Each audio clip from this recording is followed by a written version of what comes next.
Well, good afternoon, everybody. And it's indeed a pleasure to be here with all of you on this very windy San Francisco Wednesday afternoon. And I'm delighted to be here at the City College of San Francisco. This is my fourth week. In fact, by Friday, I will have completed one full month at City College of San Francisco. I want to thank all of you for welcoming me and making me feel at home at the city, at the college. And the sad part is that I have not seen many of you in person, but I have met a lot of you through the Zoom meetings that we have been having. And I have had plenty of Zoom meetings, and I have been delighted with the number of people I have met and the amount of things I've learned about the college. And I'm looking forward to working with all of you so that we can make the college, which is already a well-respected institution, the best it can be, and the premier college in the state and the nation. I want to start with to start today talking a little bit about a topic that I believe, I may be wrong, but a topic that is on almost everybody's mind.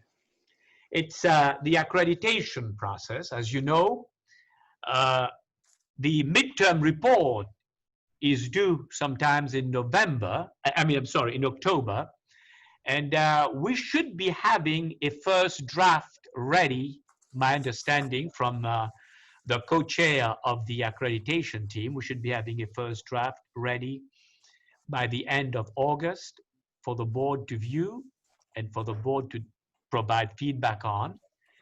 And then the committee will review that, and we should have a finished product for October. Also about accreditation, I just want you to know that I have had a couple conversations with the president of the commission.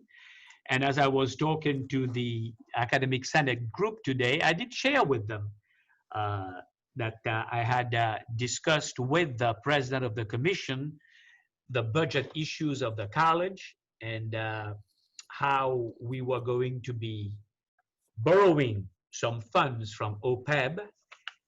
And I also did share with her that we were going to have 3 plans that will be attached with that budget document.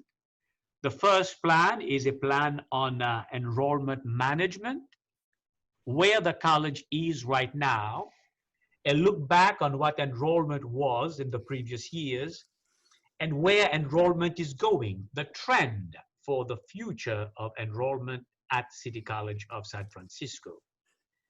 The team is working on that, is led by Vice Chancellor Tom Bogle, and they'll be looking at regional data, local data, high school data. They'll be looking at many things as they prepare that enrollment management plan. And that enrollment management plan will then be followed with a budget plan for the next 5-6 years, a budget plan that will be predicated on that enrollment management plan. As you know very well, when we do that budget plan, we need to have an objective set of numbers on what enrollment is going to be looking like, especially given the fact that the hold harmless clause is going to disappear by 24-25. Is that correct, Diana? 24-25? Tom? Yeah. 24-25, right? So Yes. which means that in 25-26, the apportionment for the college is going to be predicated more or less on enrollment. So unless we can project what our budget would look like, it will be very difficult for us to prepare for that year of 25-26 when apportionment will be based on actual enrollment. So that's the second plan that will be attached with that document. And the third plan will be looking at the restructuring of administration to see how we can address that too and make it a leaner administration, an administration that is more focused on the needs of the college. As you will see, this board meeting that is tomorrow, at the board meeting, the board will be approving a reorganization of senior management at City College of San Francisco. You will see that we have eliminated multiple positions, right? We have eliminated the senior vice chancellor positions. In fact, we've eliminated all the senior vice chancellor positions. And the position that was in facilities, that position will not even be a vice chancellor, but we will have there one associate vice chancellor of facilities that will be reporting to the vice chancellor of finance and administration, a position that we will be filling shortly. We've also eliminated one of the two associate vice chancellor positions in instruction. We've eliminated the associate vice chancellor in student affairs. We've also eliminated the office of general counsel, and we also will be eliminating the contract that we have with the outside firm for public relations, because we will be hiring our own director of government public relations and marketing. We do believe, with the creation of the position of Vice Chancellor of Student Services and the Vice Chancellor of Finance and Administrative Services overlooking the facilities area, we will be in a very good position to make more changes at the middle management level sometimes in October. The goal is to fly those positions starting this Friday, following the board's approval of the chart. And HR will be getting in touch with all the participatory governance groups, probably Friday or early next week, to appoint the members of the hiring committees for those positions, so that as soon as the positions close on August 14th, those committees will be able to screen the applications, and interviews can be held as quickly as possible. And the goal is, if possible, to have these new hires on board by September 1st. So that's a little bit where we are with the administrative staff reorganization. If anyone has any question on that and would like to ask me any question on that, I can answer your questions now, or if you want, we can wait and we'll answer your questions at the end. Sean, is there anybody that would like to ask a question now, or do you think that we'll wait till the end? So we have a couple questions. I'll Okay, let's take them. We'll take those questions, and if they're not related, we can ask them to hold on to the end. So right. Leslie, is your question right now related to what the Chancellor was talking about? Sean, I did not mean to raise my hand, so I'm very sorry. Oh, very sorry. No worries. Okay. Shall I keep going then, or what? There's one more question. Okay, no problem. And we'll go to Andy. Andy, did you have a question that related to what the Chancellor was talking about right now? Yes, can you hear me there? Yes, I can hear you. Yes, Andy, come on. So there is, hi, I'm a student almost for 2 years at City College. Yes. And I'm looking forward to transfer this year to UCLA or Columbia or San Francisco University. So my question is, so there is more cuts coming in management at City College, and how this will benefit the students like myself? The primary goal of the college is to serve the interest of our students. In every action that we take, right, we ask ourselves the question, how will this action benefit the students? Okay. Now, with the creation of a Vice Chancellor for Student Services, we want to make sure that the area of student services that oversees counseling, financial aid, health services, admissions and records, transfer, okay? Those are areas that work directly with students. So that's why it is important to have a Vice Chancellor that oversees those areas, so that that person can be an advocate for students to make sure that students' requests, what students need in admissions and records, what they need in financial aid, what they need in counseling, that those needs can be addressed as quickly as possible, and that the voices of students can be heard. That's also the position that oversees student welfare on campus, student government, student organizations. So that's why it is so important to have somebody that can be the voice of students as the Vice Chancellor of Student Services. Okay, so that's an example of how that reorganization, which has eliminated about 5 positions, right? 5 extra positions, is going to help students. Thank you. All right. Thank you. Okay, you're very welcome. Thanks, Andy. Next up, we got Janie. Is your question related to what the Chancellor was just talking about? Yes, it is. All right. I just wanted a clarification in the reorganization. What's the difference between a Deputy Chancellor and a Vice Chancellor? See, a Deputy Chancellor is a title that is slightly higher than a Vice Chancellor.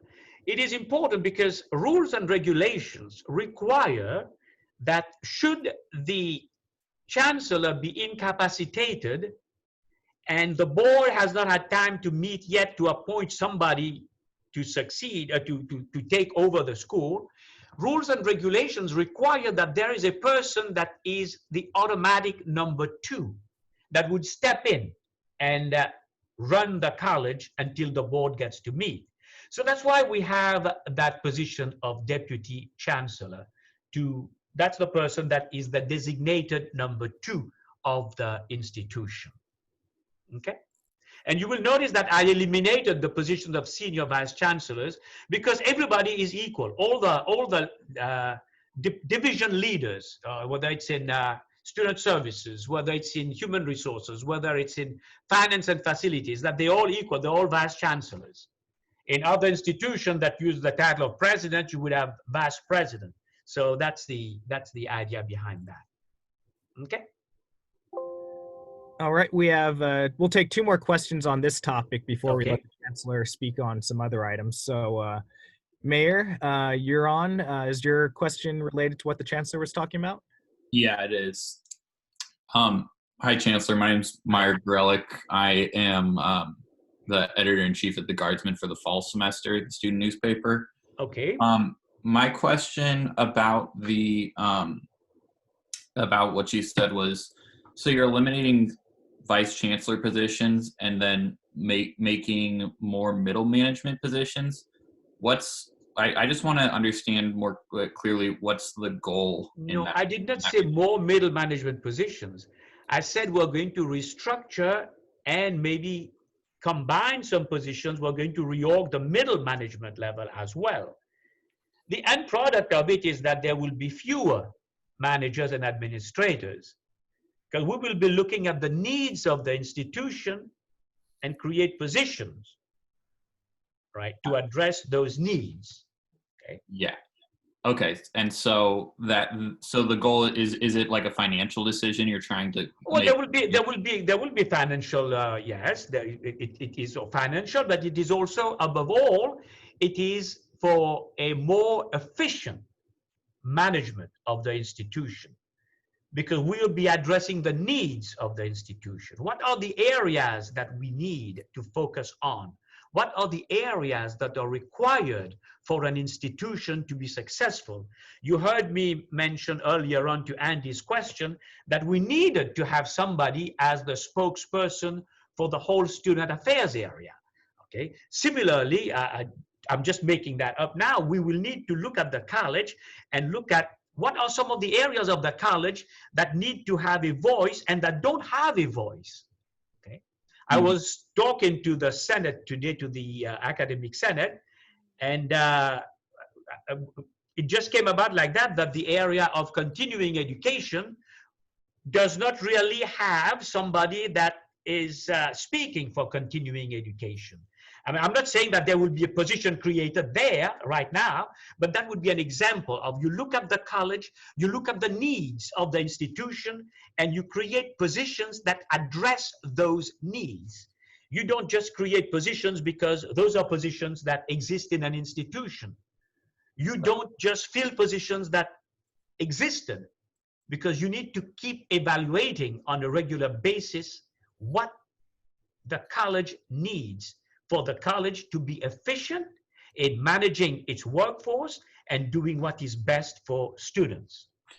And if there is money saved by like making it more efficient, do you have an idea of where you would direct the like saved resources? That's not a decision that is made by one person. Institutions need to have a process on how money is spent, okay? Because there are many areas of the college. The college has a process by which to evaluate requests, right? Those requests percolate from the bottom up to the top, right?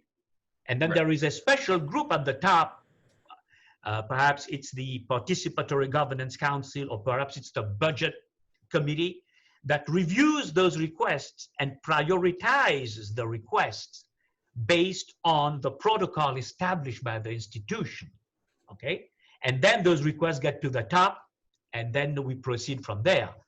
It is never good for one person at the top to say, well, we've saved money here, this is how I'm going to spend it. That's not the right way to do it. The way to do it is when you have resources left over, you have a process on how that is distributed and how that is spent. That's how I intend to proceed. Understood. Thank you so much. Okay. All right. All right. And the last question for right now is Rick. Rick, is your question related to what the Chancellor was talking about? Yeah, I think it is. So thank you. The Chancellor was talking about how he's prioritizing the.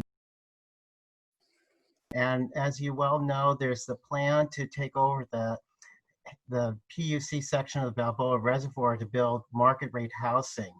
And could you describe, does this serve the interests of students, and wouldn't it make it more difficult for them to be able to attend school? And if you agree, what are you going to do to stop this project from going forward? It's now under consideration by the Board of Supervisors. Well, that is a very good question, but I don't have an answer for you because I came in when the project is already out there. Okay, and that is not something that is under my control right now. So I can't answer your question. Well, I came in when has already been done, and it is on the agenda for the board to review and for the board to make a decision. And I have practically no say in that. Okay? But you could speak out publicly against it and urge the Board of Trustees to not cooperate with this going forward, since it's going to do so much harm to students. Well, that's, I do not know the project myself very well, so I cannot really speak on one side or the other side. That's a project that existed before me. That's a project that has gone through a whole lot of process. There were committees at the college working on it, and the board took control of that process. It's not a process that I control. Okay, so. Well, I would just hope that you'd advocate on behalf of students, because I don't see that. Well, I always advocate on behalf of the students, but like I said to you, Mr. Baum, I don't know the project. I don't know what the project is going to be doing for students or against students, right? And since you've been working on that since you are very familiar with the project, I hope that you would come and tell the board how you feel about it, and the board will make the decision at that point. And like I said to you, I came when the project had already been, everything had already been done for it, and I don't know the project in depth myself. If it was something that was coming from instruction or student services, that's a different thing, okay?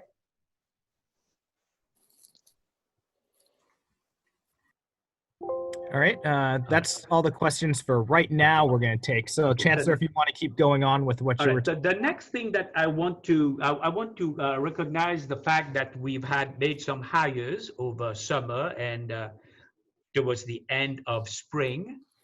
What 3 administrators were hired, 29 classified staff, 10 in academic affairs, 16 in administrative and student affairs, and 3 in facilities and capital planning. Faculty, we had 64 part-time faculty, and it says here we had 6 full-time faculty hired. Some of the areas that had the highest number, we had 6 in child development, 14 in nursing, 4 in health education, 4 in aircraft maintenance, 3 in art, and 3 in women's studies. So those are some of the faculty that we have just hired. You also know that tomorrow at the board meeting, we will be looking at the budget. And Vice Chancellor Diana Gonzalez will be making the presentation on the budget to the board. And we will be, as you know, this is a tentative budget, which means that tentative is tentative, and we do not really have a final budget yet. There are many things that could happen between now and the time the budget becomes final. And as you will see in that budget, there is it's predicated upon the borrowing of $21 million from the OPEB fund, the other post-employment benefit funds, or the retiree fund.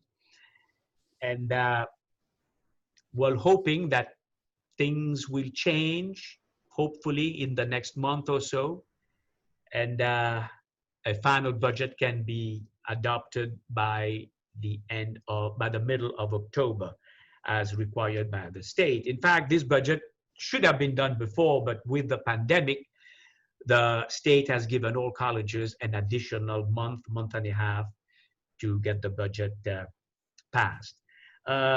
Vice Chancellor Gonzalez, is there anything you would like to add about the budget? Yes, thank you for calling on me. I know that some folks may be disappointed with the budget book that's currently posted for the board to review and adopt tomorrow. It is considerably less in volume than in past years. The primary reason is that because of the tentativeness of the budget, we focused on a summary, a narrative as to how we got to where we are right now, and also the summary of the accounts, all funds as well as the U fund and parcel tax. But we, with the work that Associate Vice Chancellor Abdul Nasser and his staff have been doing, and I just want to acknowledge the work that they have been doing, I will be prepared to answer more detailed questions that the board or members of the public may have at tomorrow's board meeting.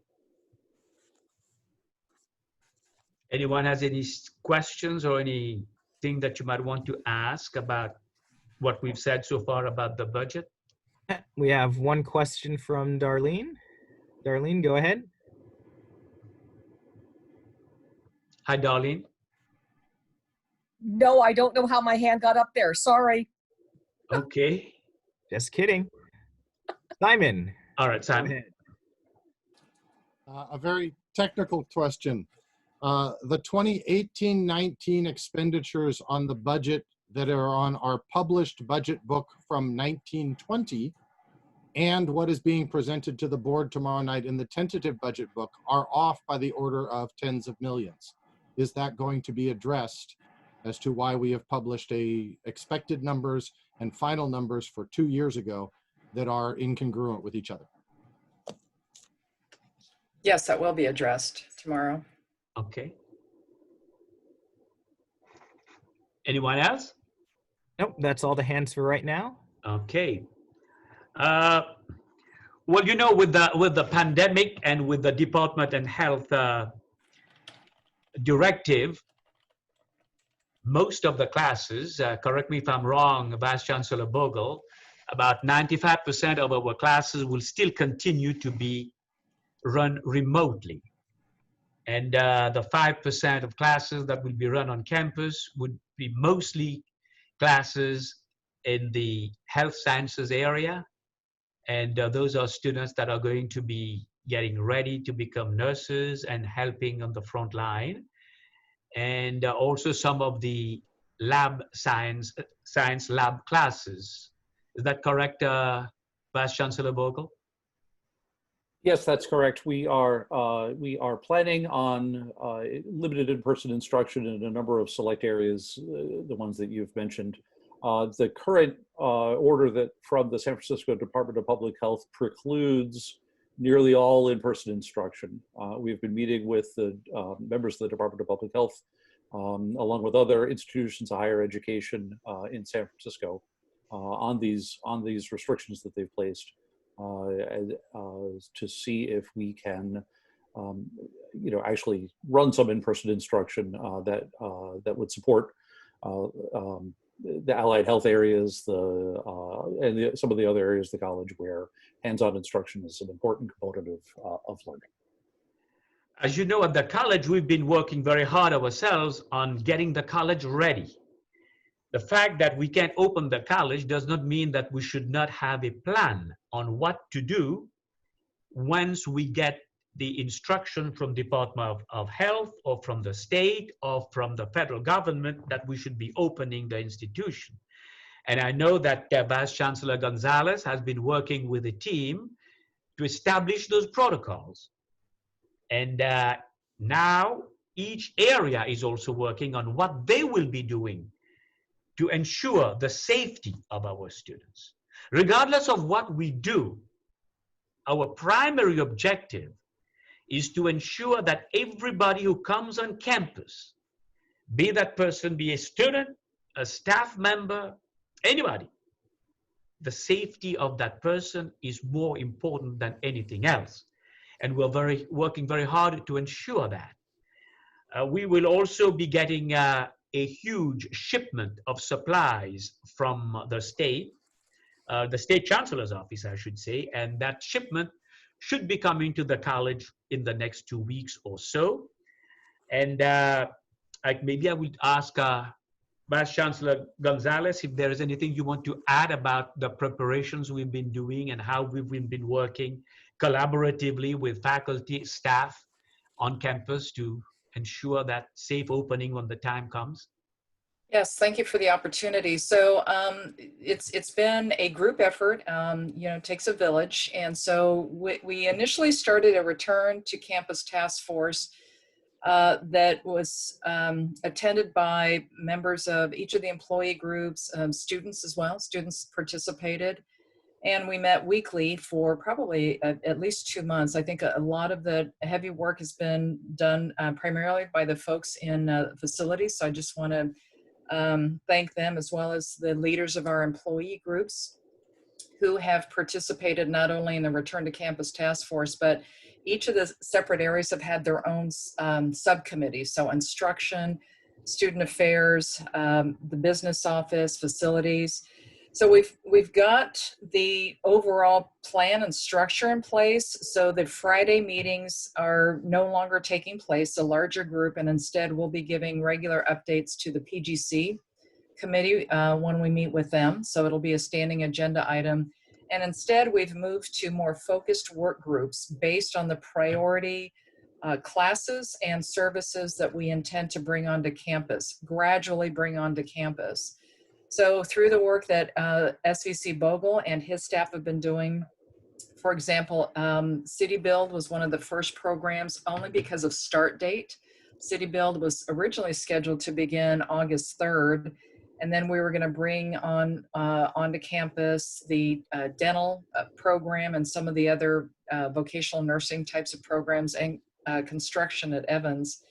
However, we then received a memo from the San Francisco Department of Public Health, and even those classes that have a significant lab requirement or most of the instruction cannot be done remotely by way of, but rather require in-person, we've been put on hold for that. We are continuing to plan, however, in those smaller groups. So in other words, the subject matter experts the faculty, classified staff that are specific to those programs will work with facilities, and Leah Sagawa. Leah is a consultant that is heading up the coordination of everything that we're talking about.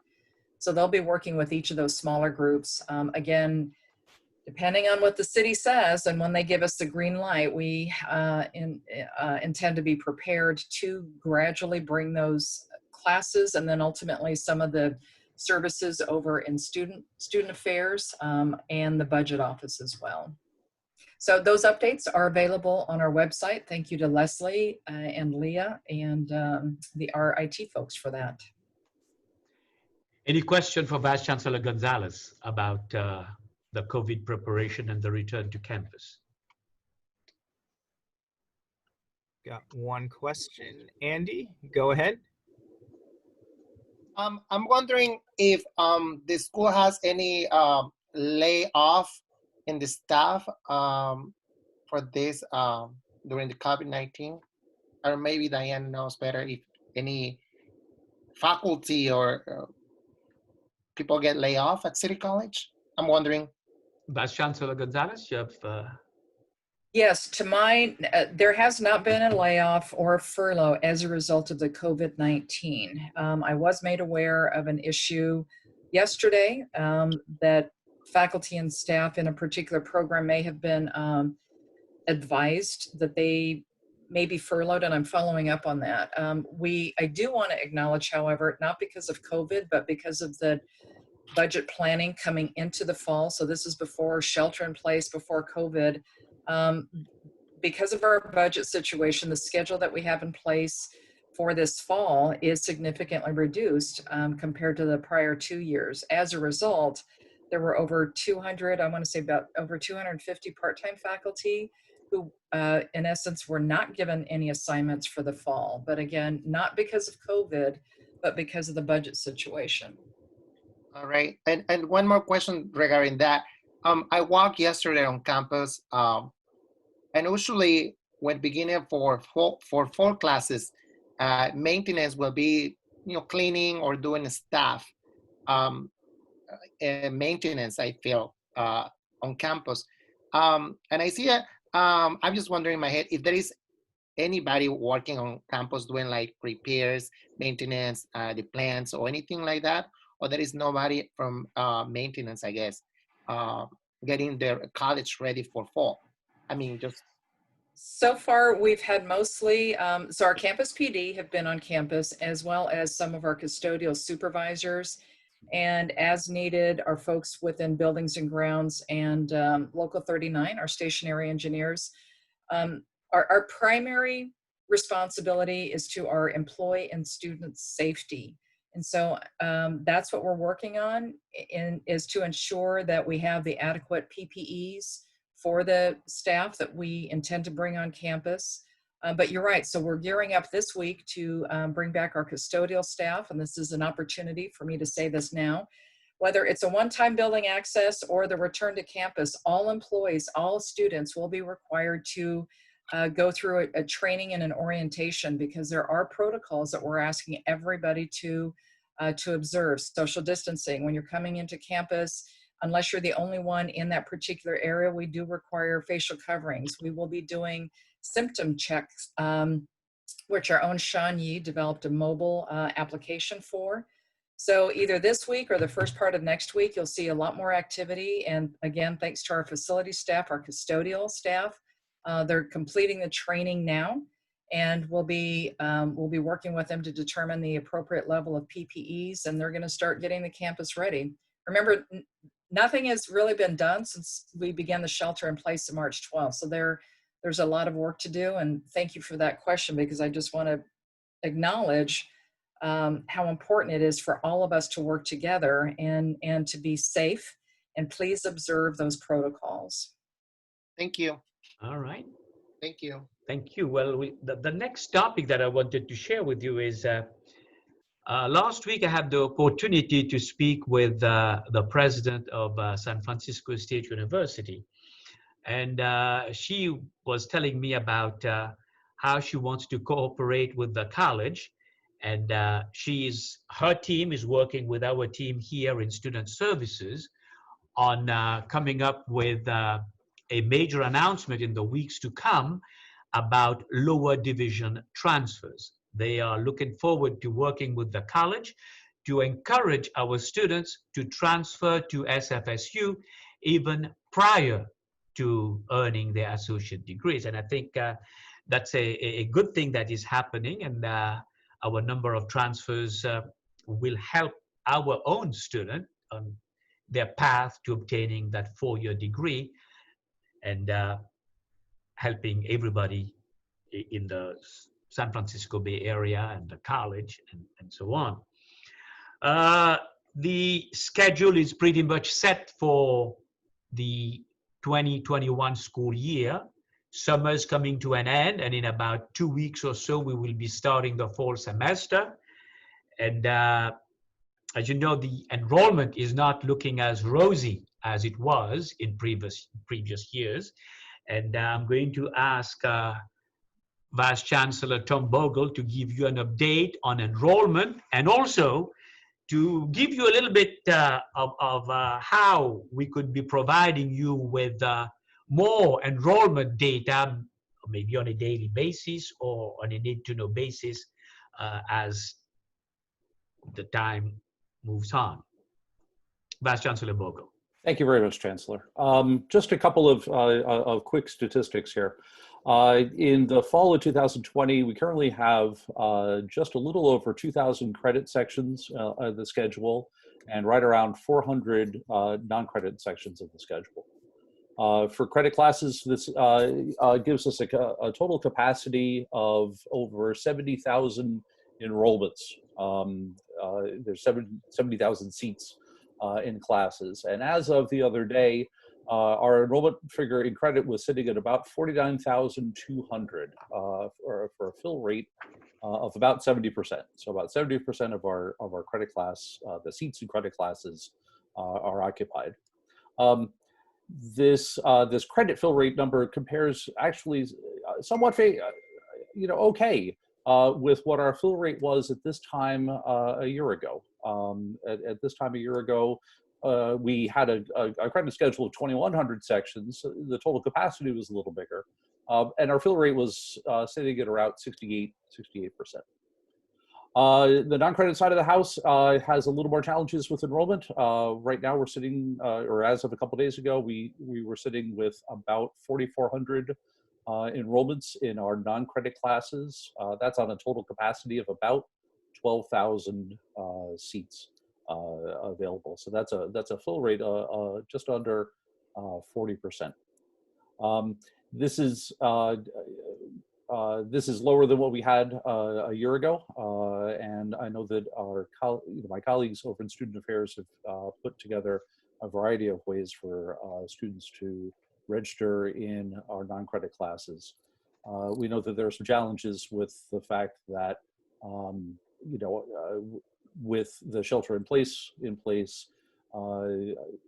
and our in-person services have been, as you all know, limited since March. In terms of providing additional enrollment data, we have a variety of mechanisms by which we provide enrollment data to the college. We have daily reports that go out to our department chairs that give them, day by day enrollment figures for each of the classes of their schedule. And we are working with I'm working with the institutional research team on ways that we can provide more up-to-date and real-time enrollment data as we go through the enrollment period. Thank you, Chancellor. All right. Any question for Vice Chancellor Bogle?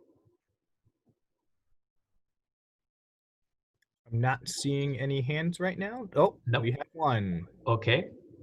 Orlando, go ahead. Nope, he's still Orlando's on mute. Orlando, you can unmute. Okay. Hi. So yeah, my question is for Mr. Vogel. Yes. So the enrollments are significantly lower, understandably. what are the cuts looking like? I think that's still to be determined. As you know, we made some, as you may know, that we came into this academic year with a smaller schedule than what we had last year. This has been an interesting enrollment period, and I think we are among several, many colleges that are experiencing a different kind of an enrollment pattern than what we've become accustomed to.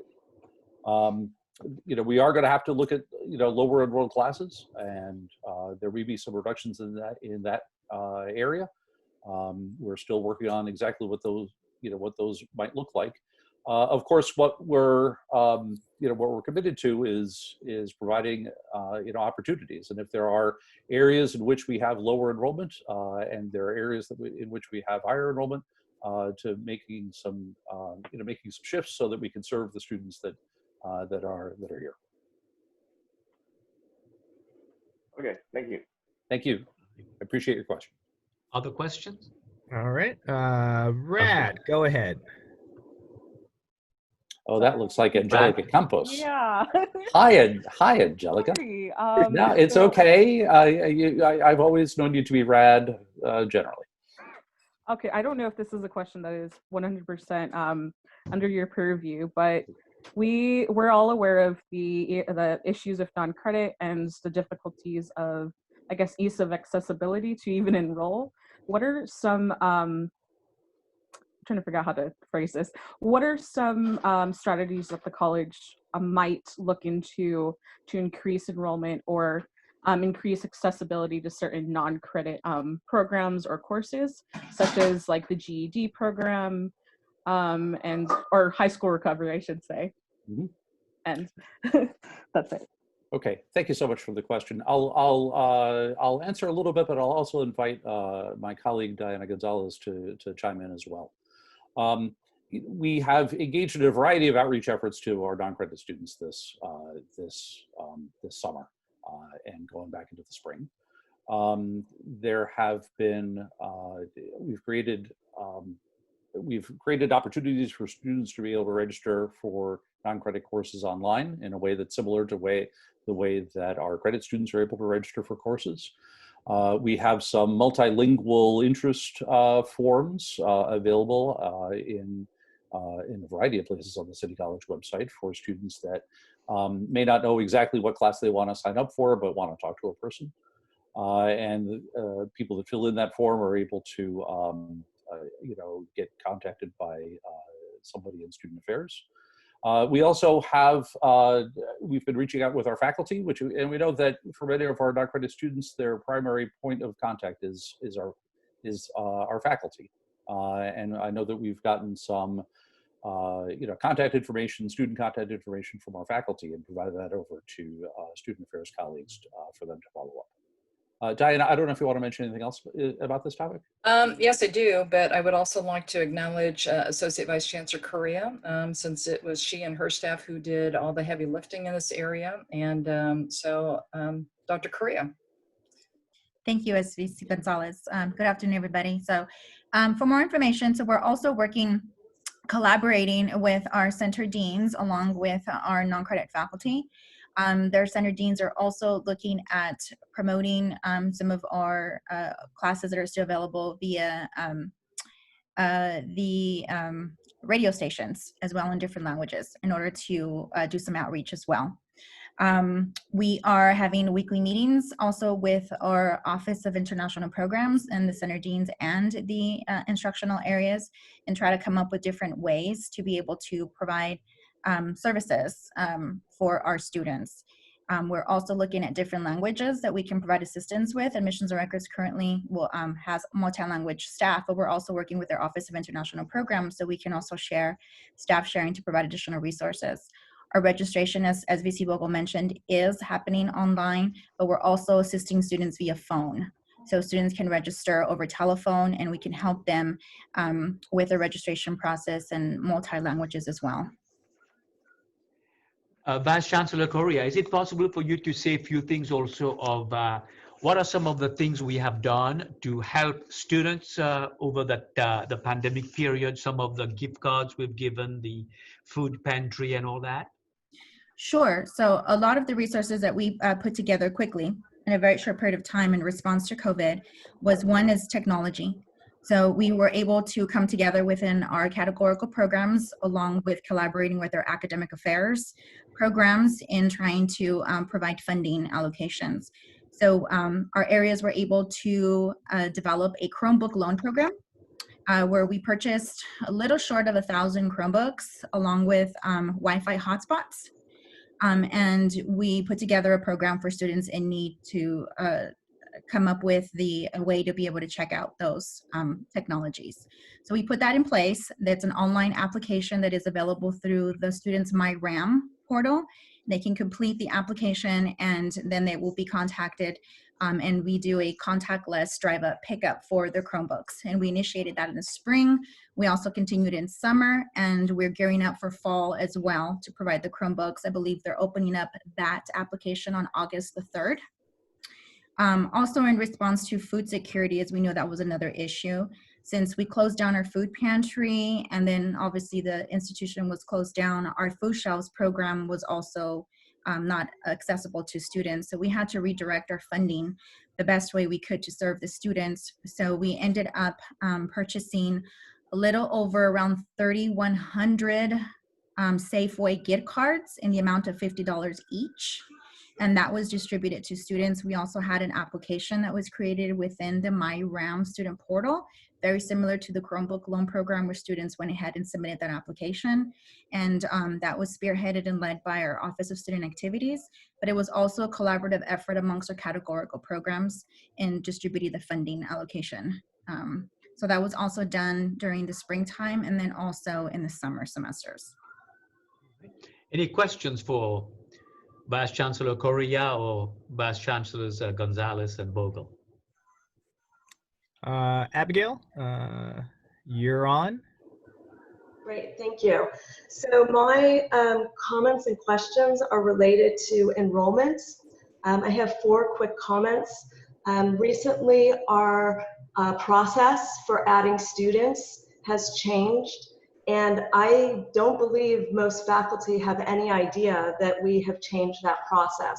And so I think it would be very important that in the next week, an email goes out to all faculty to explain what happens to the wait list and the ad authorization and the new process and what's expected of faculty and sort of step through with screenshots of what we're supposed to do. And so that's one. Secondly, students receive an email stating what the new process is. It would be nice if faculty would receive that same email so we know what students are receiving and when they receive it. 3, my role has changed somewhat related to enrollments. I have wait lists and ad authorizations, and my job is usually to try to get as many students into the class as I possibly can. But there's a way for students to enter the class and cut the queue. And so now my role is to check my list and find out who it is that cut in line, and then I have to yank the students out. And this is a software issue that's requiring me to now figure this out and pull them out of the class to allow those who are in the queue and have authorization to get in the class. And my 4th comment, which is related to this, is the same issue about 3 weeks into the class when there's still an ad period and there's a spot that opens up. It's possible for a student to jump into the class without having a dialogue with the instructor, and they may be being set up for failure and have no possibility of passing the class at that point. And if they try to drop, they lose their money because it's after the withdrawal period. So then I have to manually go in and put them in as a no-show because of this software issue. So I wanted to bring all those 4 things to light, and hopefully some of it is going, if not all of it, will get addressed.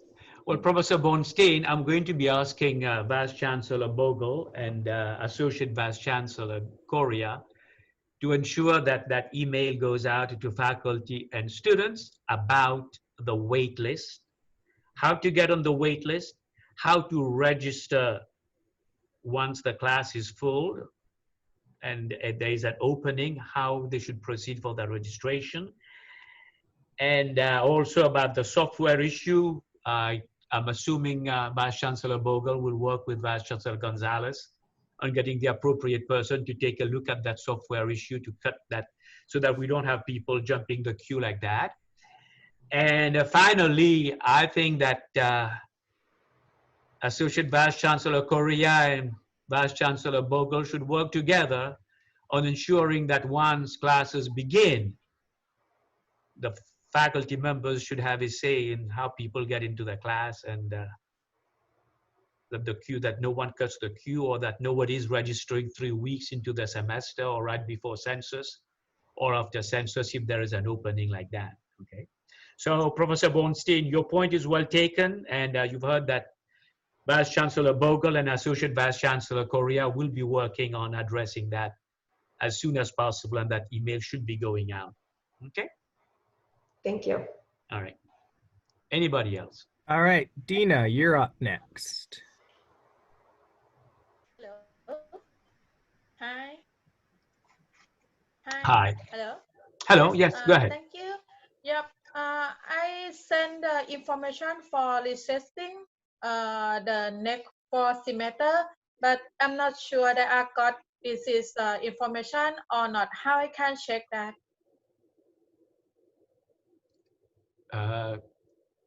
Associate Vice Chancellor Correa, you think you can address that? I mean, I send information for the study the next 4 semester, Right. but I'm not sure you got the email or did not got that, because I did not got the return or accept this is my data. I'm sorry, I'm not understanding the question. You sent, can you repeat that one more time? I send the information by email for study the next 4 semester. Mm-hmm. Yeah, but yes. Yeah, she sent an email about registering for fall, and she did not receive anything. Yeah, I did not got return for the got that or did not got that. Okay. Can I? Oh, this is public. You know, it would be helpful, Maybe Dina, we if you could, if we can get your contact information, and then we will follow up, and you can either put it in the chat or the Q&A, Dina, if that's, and then we'll have somebody follow up right after this town hall, or after this the chancellor's meeting. Okay. All right. And I don't know who's watching time, but you know, yeah, I know we've got 5 minutes left. So what I'll do is I got one more piece of information I wanted to share with you, and then we'll take some general questions. That last piece of information I want to share with you is I had heard last week that we had our students who are leaving San Francisco City College and were going to other colleges in the area. I had asked staff to make some inquiries, and we have heard from one district, and the other districts have promised to get back to us by Monday with the number of students. But the one district that got back to us told us that in the fall of 2018, 1,704 students from the San Francisco zip codes had signed up for classes there. That number dropped to 1,388 in the fall of 2019, and preliminary data for the fall of 2020 shows that 995 students with San Francisco zip codes have registered in that specific district. Now, we don't know whether they signed up for 1 course or 2 courses or 3 courses, but it is important for us to know that there are students from our district that are going elsewhere. So that's one thing that we need to work on. Our goal would be to reach out to as many students as we can within our own district so that we don't see that kind of, if you want, of a drain from our district to other districts. That's about all that I had to cover with you today. And in the next few minutes, I will take questions on any topic that you might have relating to the college, and we'll try to give you answers now. And if we cannot, we will take your questions and provide you with the answers at the next open forum, or if it is an urgent one, staff will get back to you as soon as possible. So we'll open it for questions, comments, suggestions, anything that you'd like to share with us. All right, We Guadalupe. have about 5 minutes left.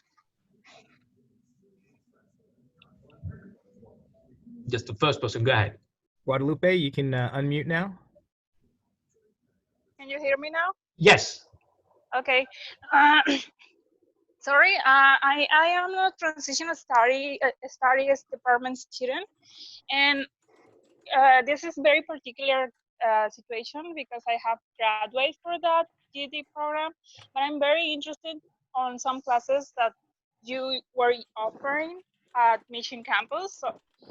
So I found myself very difficult to register for the classes that I want, because first of all, the community college, California Community College, asked me to register, make an account before register into any classes at City College. So I did that, and also they asked me to register, to make a registration, like to apply for CCF.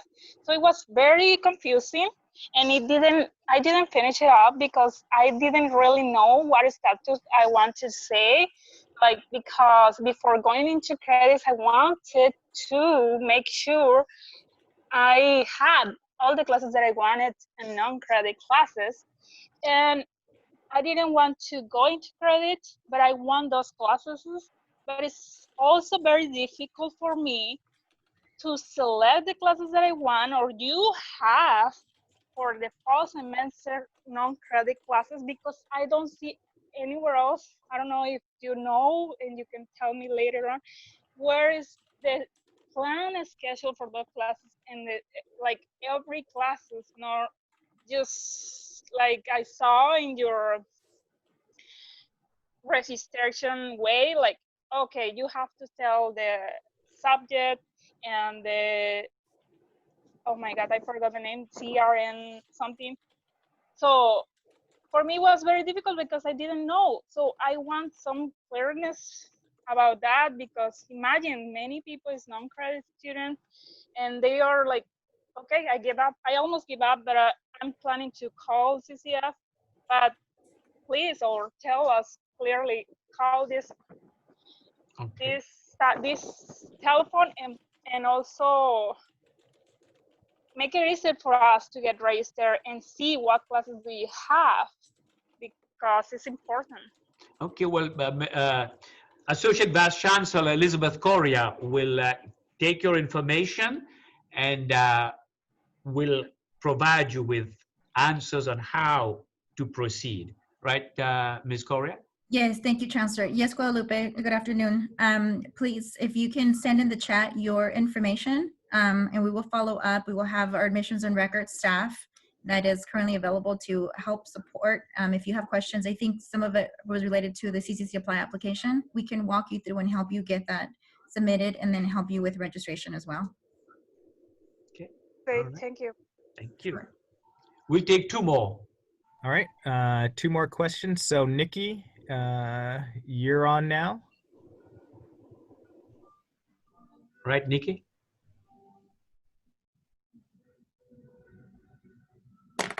Hello? Nikki, you're unmuted. Go ahead.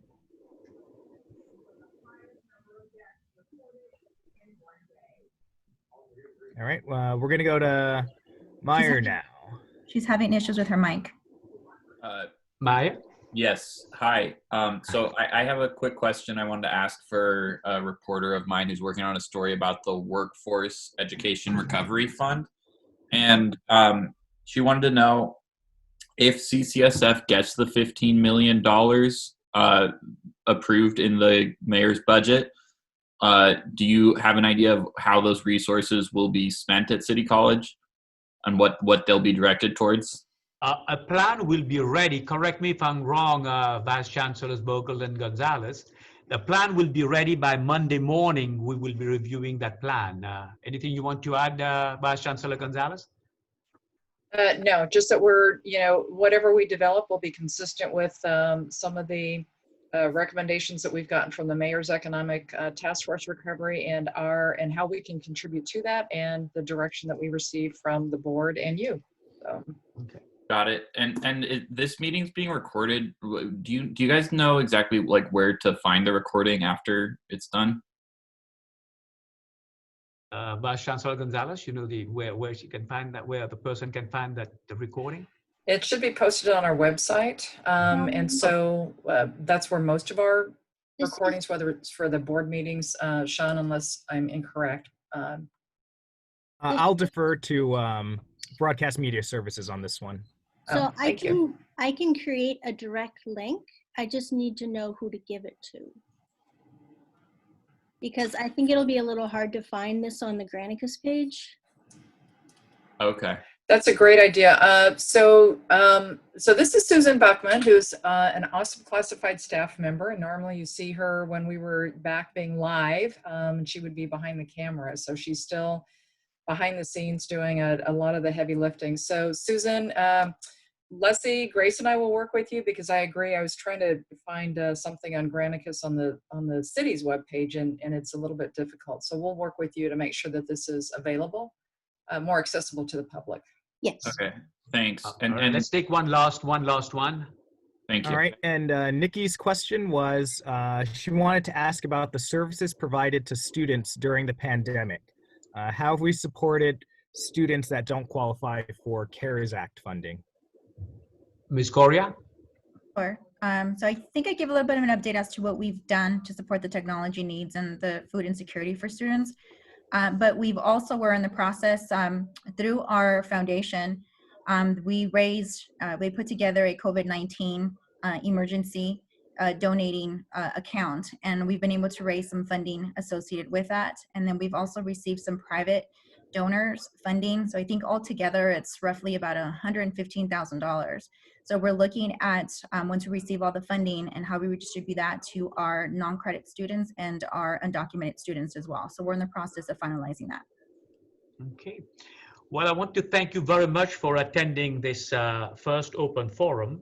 So it will take place the last Wednesday of every month at the same time. So I look forward to seeing you next month, and enjoy the week, and have a great day. Thank you for attending. Thank you. Bye.